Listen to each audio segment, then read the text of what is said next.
Good evening বন্ধুরা। এই যে আদা দিয়ে একটু চা বানিয়েছি।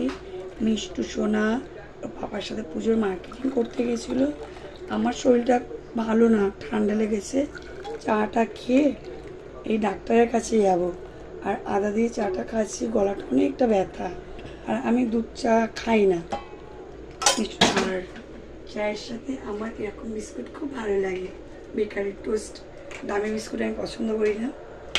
আর মিষ্টি সোনা দেখি কি নিয়ে এসছে।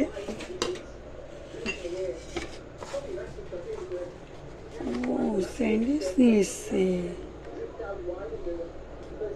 আমার জন্য তো নিয়ে এসছে, আমি তো খাবোই না। মিষ্টি সোনা আর মিষ্টি সোনা পাপা খাবে।